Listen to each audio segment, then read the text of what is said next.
Hi hello ನಮಸ್ತೆ, ನಾನು ರಾಜು ಅಷ್ಟೇ. ನೀವು ನೋಡ್ತಿದ್ದೀರಾ centre point Kannada YouTube channel. ಇದೀಗ ಬರ್ತಾ ಇರುವಂತಹ ದೊಡ್ಡ ಬ್ರೇಕಿಂಗ್ ಸುದ್ದಿ ಅಂದ್ರೆ ಅದು ಸಾರಿಗೆ ಸಚಿವರಾದಂತಹ ರಾಮಲಿಂಗಾರೆಡ್ಡಿ ಅವರು ಆಟೋ ಟೋಪಕ್ಕೆ ಈಗ ಮೂಗುದಾರವನ್ನು ಹಾಕಿದ್ದಾರೆ. ಕಳೆದ ಹಲವು ದಿನಗಳಿಂದ ಲಾಯರ್ ಜಗದೀಶ್ ಅವರು ಅಂದ್ರೆ ಬಿಗ್ ಬಾಸ್ ಜಗದೀಶ್ ಅವರು ಆಟೋದವರ, ಅದರಲ್ಲೂ ಅನಧಿಕೃತ ಆಟೋದವರ ಮೇಲೆ ಒಂದು ಕೇಸನ್ನು ದಾಖಲು ಮಾಡುವ ನಿಟ್ಟಿನಲ್ಲಿ ಹೋರಾಟ ಮಾಡಿದ್ರು ಮತ್ತು ಅನಧಿಕೃತ ಆಟೋಗಳು ರದ್ದಾಗಬೇಕು, ಜೊತೆಗೆ ಆಟೋದವರು ಮಾಡ್ತಿದ್ದಂಥ ಯೂನಿಫಾರ್ಮ್ ಹಾಕದೇ ಇರುವಂಥ ಕೆಲಸ ಆಗಿರ್ಬೋದು ಮತ್ತು ಹೆಚ್ಚಿನ ದರವನ್ನು ಬೇಡಿಕೆ ಮಾಡುವಂಥದ್ದಿರ್ಬೋದು. ಇವೆಲ್ಲದರ ಮಧ್ಯೆ ಅನಧಿಕೃತ ಆಟೋಗಳ ಮೇಲೆ ದೊಡ್ಡದಾದಂಥ ಒಂದು ಹೋರಾಟವನ್ನು ಮಾಡಿದ್ರು.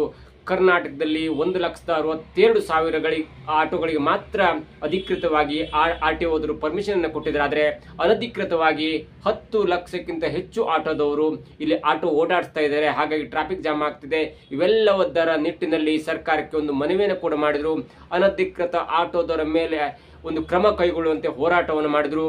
ಇದರ ತರುವಾಯ ಇದೀಗ ಸಾರಿಗೆ ಸಚಿವರಾದಂತಹ ರಾಮಲಿಂಗಾರೆಡ್ಡಿ ಅವರು ಆಟೋ ಪರ್ಮಿಟ್ ರದ್ದತಿಗೆ ಸೂಚನೆಯನ್ನು ಕೊಟ್ಟಿದ್ದಾರೆ. ಹಾಗಾದ್ರೆ ಸಾರಿಗೆ ಸಚಿವರಾದಂತಹ ರಾಮಲಿಂಗಾರೆಡ್ಡಿ ಅವರು ಇವತ್ತು ಮೀಟಿಂಗ್ ಮಾಡಿ ಸಾರಿಗೆ ಆಯುಕ್ತರಿಗೆ ಏನೆಲ್ಲ ಹೇಳಿದ್ರು, ಯಾವ ಕಡೆ ಸೂಚನೆಯನ್ನು ಕೊಟ್ಟರು, ಜೊತೆಗೆ ಲಾಯರ್ ಜಗದೀಶ್ ಅವರು ಈ ಹೋರಾಟದಲ್ಲಿ ಗೆದ್ರ, ಇವೆಲ್ಲವನ್ನ ನೋಡೋಣ. ಅದಕ್ಕಿಂತ ಮೊದಲು ಇಲ್ಲಿ ತನಕ ನಮ್ಮ ಚಾನೆಲ್ನ ಸಬ್ಸ್ಕ್ರೈಬ್ ಮಾಡಿಲ್ಲ ಅಂದ್ರೆ ಈಗಲೇ ಸಬ್ಸ್ಕ್ರೈಬ್ ಮಾಡಿ, ಜೊತೆಗೆ ಕಾಮೆಂಟ್ಗಳ ಮುಖಾಂತರ ತಮ್ಮ ಅಭಿಪ್ರಾಯವನ್ನು ತಿಳಿಸಬಹುದು. ಎಸ್ ವೀಕ್ಷಕರೇ, ಲಾಯರ್ ಜಗದೀಶ್ ಅವರು ಬಿಗ್ ಬಾಸ್ ಹೋದ ನಂತರ ಅವರ ಜನಪ್ರಿಯತೆ ಹೆಚ್ಚಾಯ್ತು ಅಂತ ಅನೇಕರು ಹೇಳ್ತಾರೆ. ಆದ್ರೆ ಸರಿಸುಮಾರು 16 ವರ್ಷಗಳಿಂದ ಲಾಯರ್ ಜಗದೀಶ್ ಅವರು ಸಾಮಾಜಿಕ ಕಳಕಳಿಯುಳ್ಳಂತ ಅನೇಕ ಹೋರಾಟಗಳಿಗೆ ಬೆಂಬಲವಾಗಿ ನಿಂತವರು. ಈ ಹಿಂದೆ ಕೂಡ ಒಬ್ಬ ಮಿನಿಸ್ಟರ್ನ ಮನೆಗೆ ಕಳಿಸುವ ನಿಟ್ಟಿನಲ್ಲಿ ಯಾವೆಲ್ಲ ಪ್ರಯತ್ನವನ್ನು ಮಾಡಿದ್ರು ಮತ್ತು ಒಂದು ಹುಡುಗಿಗೆ ನ್ಯಾಯ ಕೊಡಿಸುವ ನಿಟ್ಟಿನಲ್ಲಿ ಯಾವೆಲ್ಲ ಹೋರಾಟವನ್ನು ಮಾಡಿದ್ರು ಎನ್ನುವುದನ್ನು ಕೂಡ ನೀವು ನೋಡಿದ್ವಿ. ಕೆಲವೊಂದು ಕಡೆ ಅವರ ಮಾತುಗಳು, ಕೆಲವೊಂದು ಕಡೆ ಅವರ ಏಕೋಚನ, ಕೆಲವೊಂದು ಕಡೆ ಅವರ ಕೆಲವೊಂದು ನಡೆಗಳು ಕೂಡ ಅನೇಕ ಅನುಮಾನಗಳಿಗೆ ಮತ್ತು ಅನೇಕ ಭಿನ್ನಾಭಿಪ್ರಾಯಗಳಿಗೆ ಅಡಿ ಮಾಡಿಕೊಟ್ಟಿತ್ತು. ಆದರೆ ಆಟೋದ ವಿಷಯಕ್ಕೆ ಬಂದಾಗ, ಮೈಕ್ರೋ ಫೈನಾನ್ಸ್ ವಿಷಯದ ಬಂದಾಗ ಅವರು ಹೇಳ್ತಾ ಇರುವುದರಲ್ಲಿ ಏನೋ ಸತ್ಯ ಇದೆ ಎನ್ನುವುದು ಕೂಡ ಜನರಿಗೆ ಮನವರಿಕೆ ಆಯಿತು. ಮತ್ತು ಮೈಕ್ರೋ ಫೈನಾನ್ಸ್ ವಿಷಯದಲ್ಲಿ ಮೈಕ್ರೋ ಫೈನಾನ್ಸ್ ಕಂಪನಿಗಳು ಯಾವ ರೀತಿಯಲ್ಲಿ ಸಾಲವನ್ನು ವಸೂಲಿ ಮಾಡಬೇಕು ಎನ್ನುವ ಇಂಚಿಂಚು ಡೀಟೇಲ್ಸ್ ಅನ್ನ ಈ ಕಾನೂನು ರೀತಿಯಲ್ಲಿ ಅವರು ಹೇಳಿದಾಗ ಅನೇಕ ವೀಕ್ಷಕರು ಕೂಡ ಅದನ್ನ ಲೈಕ್ ಮಾಡಿ ಅದರ ಬಗ್ಗೆ ಒಂದು ವಿವರವನ್ನು ತಿಳ್ಕೊಂಡ್ರು. ಅದಾದ ನಂತರ ಅವರು ಮಾಡಿದಂಥ ದೊಡ್ಡ ಕೆಲಸ ಅದೇನೆಂದ್ರೆ, ಅನಧಿಕೃತ ಆಟೋಗಳು ಬೆಂಗಳೂರಿನಲ್ಲಿ ಟ್ರಾಫಿಕ್ ಅನ್ನು ಹೆಚ್ಚು ಮಾಡ್ತಿದೆ. ಎಲ್ಲಿಂದ್ರೆ ಎಲ್ಲಿ ಆಟೋಗಳು ನಿಲ್ಲಿಸ್ತಾರೆ ಮತ್ತು ಬೇಕಾಬಿಟ್ಟಿ ದರವನ್ನ ನಿಗದಿ ಮಾಡ್ತಾರೆ ಮತ್ತು ಒಂದ್ ಕಡೆ ಬರ್ಬೇಕಂದ್ರೆ ಬರೋದಿಲ್ಲ ಮತ್ತು ಕನ್ನಡ ಭಾಷೆಯತರಿಗೆ ಅನೇಕ ರೀತಿಯ ತೊಂದರೆಯನ್ನು ಕೊಡ್ತಾರೆ. ಅದರಲ್ಲೂ ಮುಖ್ಯವಾಗಿ ಅವರು ಆಟೋ ರೇಟ್ ಅನ್ನ ಜಾಸ್ತಿ ಮಾಡ್ತಾರೆ ಅನ್ನೋ ರೀತಿಯಲ್ಲಿ ಒಂದು ಆಪಾದನೆಯನ್ನ ಸಲ್ಲಿಸಿದ್ರು. ನಾವು ಕೂಡ ಅನೇಕ ಬಾರಿ ಆಟೋದಲ್ಲಿ ನೋಡಿದೆ. ಆದ್ರೆ ಅನೇಕ ಬಾರಿ ನಮ್ಮ ಕನ್ನಡ ಮಾತಾಡೋರಿಗೆ ಆಟೋದವರು ಯಾವುದೇ ಒಂದು ತೊಂದರೆಯನ್ನು ಕೊಡಲ್ಲ ಮತ್ತು ಒಂದು ರೇಟ್ 10 ರೂಪಾಯಿ ಅಥವಾ 20 ರೂಪಾಯಿ ಜಾಸ್ತಿ ಕೇಳಬಹುದು, ಯಾಕಂದ್ರೆ ಒಂದ್ಸಲ ಆ ಒನ್ ವೇದಲ್ಲಿ ಹೋಗ್ಬೇಕಾಗುತ್ತೆ ಅನ್ನೋ ದೃಷ್ಟಿಯಲ್ಲಿ.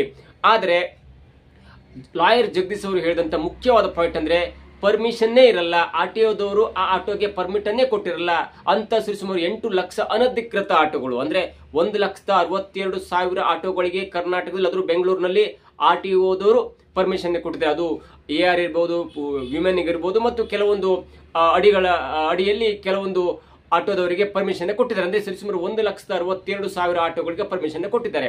ಆದ್ರೂ ಕೂಡ ಆಟೋದರ ಮೇಲೆ ಅನೇಕರು ಕಂಪ್ಲೇಂಟ್ ಅನ್ನು ಹೇಳ್ತಾ ಇದ್ರು. ಕೆಲವೊಂದ್ಸಲ ರೇಟ್ ಅನ್ನು ಜಾಸ್ತಿ ಮಾಡ್ತಾರೆ. 35 ರೂಪಾಯಿ ರೇಟ್ ಇರ್ತದಲ್ಲ, ಒಂದು ಮಿನಿಮಮ್ ರೇಟ್ ಇರುತ್ತಲ್ಲ, ಅದಕ್ಕೆ 100 ರೂಪಾಯಿ ಕೇಳ್ತಾರೆ. ಒಂದು ವೇಳೆ ನಿಮಗೆ ಭಾಷೆ ಬಂದಿಲ್ಲ ಅಂದ್ರೆ ನಿಮ್ಗೆ ಹೆಚ್ಚು ಕಡಿಮೆ ಅದನ್ನ ಕಿಲೋಮೀಟರ್ಗಳನ್ನ ಜಾಸ್ತಿ ಹೇಳ್ತಾರೆ ಅನ್ನೋ ರೀತಿಯಲ್ಲಿ ಆಪಾದನೆಗಳು ಮತ್ತು ಅನೇಕ ಸ್ಕ್ರೀನ್ ಶಾಟ್ಗಳನ್ನ ಪ್ರಯಾಣಿಕರು ಸಂಬಂಧಪಟ್ಟ ಇಲಾಖೆ ಅಧಿಕಾರಿಗಳಿಗೆ ಅದನ್ನು ತಲುಪಿಸಿದ್ರು. ಅದರ ಮುಖೇನವಾಗಿ ಲಾಯರ್ ಜಗದೀಶ್ ಅವರು ಕೂಡ ಕಳೆದ 16 ದಿನಗಳಿಂದ ಒಂದು ದೊಡ್ಡ ಹೋರಾಟವನ್ನು ಮಾಡಿದ್ರು. ಅದರಲ್ಲೂ ಮುಖ್ಯವಾಗಿ ಅವರು ಹೇಳಿದ್ದಂದ್ರೆ, ಅವರ ಒಂದು ಹೋರಾಟ ಎಲ್ಲಿಂದ ಸ್ಟಾರ್ಟ್ ಆಯ್ತಂದ್ರೆ, ಬೈಕ್ ಟ್ಯಾಕ್ಸಿನ ಯಾವಾಗ ಹೈಕೋರ್ಟ್ ಬ್ಯಾನ್ ಮಾಡ್ತಲ್ಲ, ಬೈಕ್ ಟ್ಯಾಕ್ಸಿಗಳಿಗೆ ಅನುಮತಿ ಇಲ್ಲ, ಬೈಕ್ ಟ್ಯಾಕ್ಸಿಗಳನ್ನ ಇಲ್ಲ ಓಡಿಸಬಾರದು ಮತ್ತು ಪ್ರಯಾಣಿಕರಿಗೆ ಬೈಕ್ ಟ್ಯಾಕ್ಸಿ ಮುಖಾಂತರ ಒಂದು ಸರ್ವಿಸ್ ಅನ್ನು ಕೊಡಬಾರದು ಎನ್ನುವ ದೃಷ್ಟಿಯಲ್ಲಿ ಯಾವಾಗ ಹೈಕೋರ್ಟ್ ಒಂದು ತೀರ್ಮಾನವನ್ನು ಮಾಡ್ತಲ್ಲ, ಅದಾದ ನಂತರ ಬೈಕ್ ಟ್ಯಾಕ್ಸಿ ಅವರಿಗೆ ಸುಮಾರು 10 ಲಕ್ಷ ಜನ ಅಥವಾ 6 ಲಕ್ಷ ಜನ ಬೈಕ್ ಟ್ಯಾಕ್ಸಿ ಅವರು ಈ ಹೈಕೋರ್ಟ್ ನಿರ್ಧಾರದಿಂದ ಬೀದಿಗೆ ಬಂದ್ರು. ಅವರಿಗೆ ಒಂದು ನ್ಯಾಯ ಕೊಡಿಸಬೇಕು.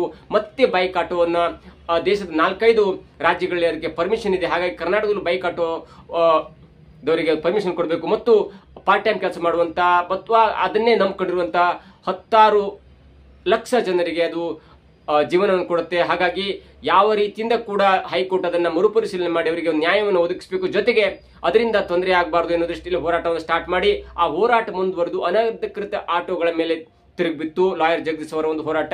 ಹಾಗೆ ಅವರು ಅನೇಕ ಲೆಕ್ಕಾಚಾರವನ್ನು ಕೊಟ್ಟರು. ಯಾರು ಅನಧಿಕೃತ ಆಟೋವನ್ನ ಓಡಿಸ್ತಾ ಇದ್ದಾರೆ, ಯಾರ ಆಟೋಗಳು ಅನಧಿಕೃತ ಆಟೋ ಇರುತ್ತೆ, ಅದರ ಮಾಲೀಕರು ಯಾರು ಒಂದು ದೃಷ್ಟಿಯಲ್ಲಿ ಪದೇ ಪದೇ ವಿಡಿಯೋಗಳನ್ನ ಮಾಡಿ ಜನರಲ್ಲಿ ಜಾಗೃತಿ ಮೂಡಿಸುವಂತ ಮತ್ತು ಸಂಬಂಧಪಟ್ಟ ಇಲಾಖೆಯ ಗಮನಕ್ಕೆ ತರುವಂತ ಕೆಲಸವನ್ನು ಮಾಡಿದ್ರು. ಅದರಲ್ಲೂ ಇತ್ತೀಚೆಗೆ ಹೇಳಿದಂತ ಒಂದು ದೊಡ್ಡ ಗಂಭೀರ ವಿಷಯ ಅಂದ್ರೆ ಪಾಪ ಯಾರು ಕೂಡ ಬಡವರು ಅನಧಿಕೃತವಾಗಿ ಆಟೋವನ್ನು ಓಡಿಸ್ತಾ ಇಲ್ಲ. ಆ ಅನಧಿಕೃತ ಆಟೋದ ಮಾಲೀಕರೆಲ್ಲ ಮಾರ್ವಾಡಿಗಳು ಎನ್ನುವ ದೃಷ್ಟಿಯಲ್ಲಿ ಅಂದ್ರೆ ಒಂದು ಆಟೋವನ್ನು ತೆಗೆದುಕೊಂಡು 2.5 ಲಕ್ಷ ಅಥವಾ 2.25 ಲಕ್ಷದ ಆಟೋವನ್ನು ತೆಗೆದುಕೊಂಡು ಒಬ್ಬರಿಗೆ ಕೊಟ್ಟಿರ್ತಾರೆ. ಅವರು ತಿಂಗಳ ಒಂದು ದಿನ ಒಂದು 250 ರೂಪಾಯಿ ಅಥವಾ 300 ರೂಪಾಯಿ ಕೊಡಬೇಕಾಗುತ್ತೆ ಅನ್ನೋ ದೃಷ್ಟಿಯಲ್ಲಿ ಅದಕ್ಕೆ ಯಾವುದೇ ಪರ್ಮಿಷನ್ ಇಲ್ಲದೆ ಯಾವುದೇ ಪರ್ಮಿಟ್ ಅನ್ನ ತೆಗೆದುಕೊಳ್ಳದೆ ಗೌರ್ಮೆಂಟ್ ಇಂದ ಟ್ಯಾಕ್ಸ್ ವಿಚಾರ ಇರ್ಬೋದು ಅಥವಾ ಬೇರೆ ಬೇರೆ ಕಾರಣಗಳಿಂದ ಲೈಸೆನ್ಸ್ ವಿಚಾರ ಇರ್ಬೋದು ಅಥವಾ ರಿನ್ಯೂವಲ್ ಎಲ್ಲ ದೃಷ್ಟಿಯಿಂದ ಖರ್ಚಾಗುತ್ತೆ ಅನ್ನೋ ದೃಷ್ಟಿಯಲ್ಲಿ ಒಬ್ಬ ಹುಡುಗನಿಗೆ ಅಥವಾ ಒಬ್ಬ ಆಟೋ ಚಾಲಕನಿಗೆ ಕೊಟ್ಟು ಅವರಿಂದ ಪ್ರತಿದಿನ 250-300 ಕಲೆಕ್ಟ್ ಮಾಡ್ತಾರೆ. ಹಾಗಾಗಿ ಯಾವುದೇ ರೀತಿಯಲ್ಲೂ ಕೂಡ ಅಂತ ಮಾಲೀಕರ ವಿರುದ್ಧ ಕ್ರಮವನ್ನು ಕೈಗೊಳ್ಳಬೇಕು ಮತ್ತು ಅಂತ ಆಟೋದ ಪರ್ಮಿಷನ್ ರದ್ದು ಮಾಡಬೇಕು ಮತ್ತು ಅವರನ್ನು ನೋಡಿ ನೀವು ಆ ಆಟೋದ ನಂಬರ್ ಅನ್ನು ಕಂಡು ಹಿಡಿದು ಅದು ಆಟೋದ ರಿಜಿಸ್ಟ್ರೇಷನ್ ಆಗಿದೆ ಎಲ್ಲವನ್ನೂ ಕೂಡ ನೋಡಬೇಕು. ಎಲ್ಲ ಅನಧಿಕೃತ ಆಟೋಗಳ ಮಾಲೀಕರು ಶೇಟ್ಗಳು ಇರ್ತಾರೆ ಅನ್ನೋ ದೃಷ್ಟಿಯಲ್ಲಿ ದೊಡ್ಡದಾದಂತಹ ಒಂದು ಸ್ಫೋಟಕ ಹೇಳಿಕೆಯನ್ನು ಕೊಟ್ಟರು ಮತ್ತು ಅದನ್ನು ಕೂಡ ಸಂಬಂಧಪಟ್ಟ ಇಲಾಖೆಯ ಆಯುಕ್ತರಿಗೆ ಮತ್ತು ಅಧಿಕಾರಿಗಳು ತಿಳಿಸಿದ್ರು. ಇದರ ನಂತರ ಕರ್ನಾಟಕದಲ್ಲಿ ಒಂದು ದೊಡ್ಡ ಚಳುವಳಿ ಆಗುತ್ತೆ. ಇದರ ನಂತರ ದೊಡ್ಡ ಒಂದು ಸಬ್ಜೆಕ್ಟ್ ಹರಿದಾಡುತ್ತೆ. ಅಂದ್ರೆ ಅನಧಿಕೃತ ಆಟೋಗಳು ಕೂಡ ಕರ್ನಾಟಕದಲ್ಲಿ ಇವೆ ಅನ್ನುವಂತಹ ಗಮನ ಯಾವಾಗ ಸಾರಿಗೆ ಸಚಿವರಿಗೆ ಬಂತಲ್ಲ, ಅದಾದ ನಂತರ ಸಾರಿಗೆ ಸಚಿವರಾದಂತಹ ರಾಮಲಿಂಗಾರೆಡ್ಡಿ ಅವರು ಸಾರಿಗೆ ಆಯುಕ್ತರಿಗೆ ಒಂದು ಖಡಕ್ಕಾದ ಸೂಚನೆಯನ್ನು ಕೊಟ್ಟಿದ್ದಾರೆ. ಅದರಲ್ಲಿ 2 ಕಂಪ್ಲೇಂಟ್ ಕೂಡ, ಅದು 2 ಸೂಚನೆಯನ್ನ ಅಂದ್ರೆ 2 ವಿಷಯಗಳನ್ನು ಕೂಡ ಅವರು ಸಾರಿಗೆ ಆಯುಕ್ತರಿಗೆ ತಮಗೆ ಬಂದಂತ ಕಂಪ್ಲೇಂಟ್ ಕೂಡ ಮನವರಿಕೆ ಮಾಡಿಕೊಟ್ಟಿದ್ದಾರೆ. ಅದೇನಂದ್ರೆ ರ್ಯಾಪಿಡೋ ಆಟೋದವರು 18ನೇ ತಾರೀಕು ಆಯ್ತಲ್ಲ, 18ನೇ ತಾರೀಕಿನಂದು 1 ಕಿಲೋಮೀಟರ್ಗೆ 100 ರೂಪಾಯಿ 89 ಪೈಸೆಯನ್ನು ಚಾರ್ಜ್ ಮಾಡಿದ್ದಾರೆ. ಅದು ಹೇಗೆ ಸಾಧ್ಯ? ಕೇವಲ 1 ಕಿಲೋಮೀಟರ್ಗೆ 100 ರೂಪಾಯಿ 89 ಪೈಸೆ ಚಾರ್ಜ್ ಮಾಡಿದ್ದಾರೆ.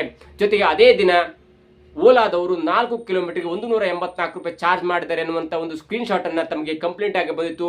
ಹಾಗಾಗಿ ಅವೆರಡೂ ಕೂಡ ಸಾರಿಗೆ ಆಯುಕ್ತರಿಗೆ ಸೂಚನೆಯನ್ನು ಕೊಟ್ಟಿದ್ದಾರೆ. ಮತ್ತು ಇಂತಹ ಅನಧಿಕೃತ ಆಟೋ ಆಗಿರ್ಬೋದು ಅಥವಾ ನಾವು ನಿಗದಿಪಡಿಸಿದಂತ ಮಿನಿಮಮ್ ರೇಟ್ ಅಥವಾ ಅದರ ಕಿಲೋಮೀಟರ್ ರೇಟ್ ಅದಕ್ಕಿಂತ ಜಾಸ್ತಿ ಯಾರಾದರೂ 1 ರೂಪಾಯಿ ಜಾಸ್ತಿ ಕೇಳಿದ್ರು ಕೂಡ ಆ ಕಂಪ್ಲೇಂಟ್ ಅನ್ನ ರಿಜಿಸ್ಟರ್ ಮಾಡಿಕೊಂಡು ಅವರ ಆಟೋದವರ ಪರ್ಮಿಟ್ ಅನ್ನ ಕ್ಷಣ ಮಾತ್ರದಲ್ಲಿ ರದ್ದು ಮಾಡುವಂತೆ ಮತ್ತು ಈ ಆರ್ಡರ್ ಪಾಸ್ ಆದ ಕೂಡಲೇ ಅವರೆಲ್ಲರ ಕಂಪ್ಲೇಂಟ್ ಅನ್ನ ಮರುಪರಿಶೀಲನೆ ಮಾಡಿ ಎಲ್ಲರಿಗೂ ಕೂಡ ಶಾಕ್ ಕೊಡಬೇಕು. ಅಥವಾ ಅನಧಿಕೃತ ಆಟೋ ಆಗಿರ್ಬೋದು, ಹೆಚ್ಚಿನ ದರ ತೆಗೆದುಕೊಳ್ಳುವುದಾಗಿರ್ಬೋದು ಮತ್ತು ಯಾವುದಾದ್ರೂ ಒಂದು ಸ್ಥಳಕ್ಕೆ ಬಂದು ಕೇಳಿದಾಗ ಅದನ್ನ ಹೋಗದೆ ಅವರಿಗೆ ಇರಿಟೇಟ್ ಮಾಡುವಂಥದ್ದಾಗಿರ್ಬೋದು ಅಥವಾ ಓಲಾ ಮತ್ತು ರ್ಯಾಪಿಡೋ ಆಟೋಗಳು ಬಂದ ನಂತರ ಸಡನ್ ಆಗಿ ಆ ಪ್ರಯಾಣವನ್ನು ಕ್ಯಾನ್ಸಲ್ ಮಾಡುವುದಿರ್ಬೋದು, ಇವೆಲ್ಲವನ್ನು ಕೂಡ ಆಯುಕ್ತರಿಗೆ ರಾಮಲಿಂಗಾರೆಡ್ಡಿ ಅವರು ಸುದೀರ್ಘವಾದ ಒಂದು ಪತ್ರವನ್ನು ಬರೆದು ಇವೆಲ್ಲ ದೃಷ್ಟಿಯಿಂದ ಇವೆಲ್ಲ ಅಡಿಯಲ್ಲಿ ಬರುವಂತ ಯಾವುದೇ ಒಂದು ಕಂಪ್ಲೇಂಟ್ ಬಂದ್ರೆ ಆ ಆಟೋದವರ ಲೈಸೆನ್ಸ್ ಅನ್ನ ಪರ್ಮಿಟ್ ಅನ್ನ ರದ್ದು ಮಾಡುವಂತೆ